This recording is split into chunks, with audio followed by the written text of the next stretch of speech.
Hi friends, welcome to రేమచ్చ YouTube channel. ఇంగ్లాండ్తో జరగబోయే సెకండ్ టీ20కి ముందు టీమిండియాకి అయితే ఊహించని షాక్ తగిలింది. టీమిండియాలో కీలక ప్లేయర్ అయితే గాయం అవ్వడం జరిగింది. ఆ ప్లేయర్ ఎవరు, సెకండ్ టీ20 ఆడతాడా లేదా అనే విషయాల గురించి పూర్తి డీటెయిల్ తెలుసుకునే ముందు మా ఛానల్ అయితే సబ్స్క్రైబ్ చేసుకోండి. పక్కన ఉన్న బెల్ ఐకాన్ మాత్రం అయితే క్లిక్ చేసి పెట్టుకోండి.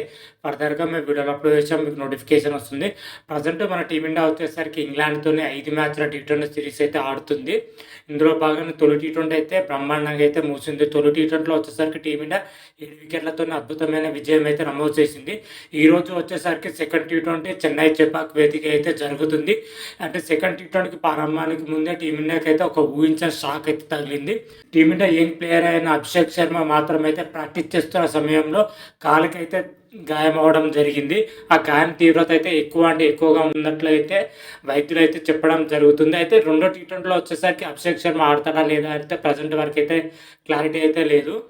మొదటి టీ20లో మన టీమిండియా అద్భుతమైన విజయం సాధించిందంటే అభిషేక్ శర్మ విధ్వంసకరం ఇన్నింగ్స్ తోటి అయితే విజయం దక్కింది. కేవలం 34 బంతుల్లోనే 79 పరుగులు చేయడం జరిగింది.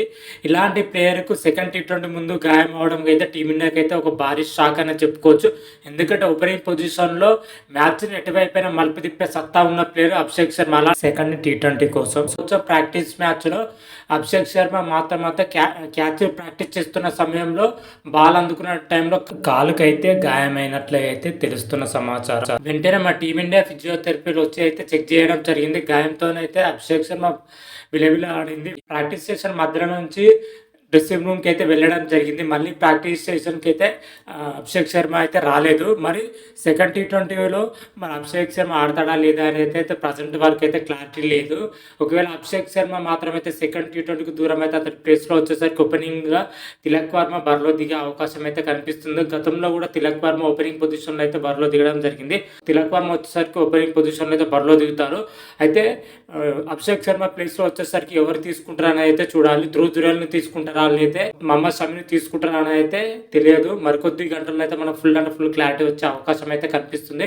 క్లారిటీ రాగానే అయితే మరొక వీడియో చేసి అయితే అప్లోడ్ చేస్తాను. అంతవరకు మీకు ఈ వీడియో కానీ నచ్చినట్టయితే లైక్ చేయండి, షేర్ చేయండి. మరిన్ని వీడియోల కోసం అయితే మా ఛానల్ అయితే సబ్స్క్రైబ్ చేసుకోండి. పక్కన ఉన్న బెల్ ఐకాన్ మాత్రం అయితే క్లిక్ చేసి పెట్టుకోండి. ఫర్దర్గా మేము వీడియోలు అప్లోడ్ చేసినప్పుడు మీకు నోటిఫికేషన్ వస్తుంది. హర హర మహాదేవ్, శంభో శంకర. Thank you.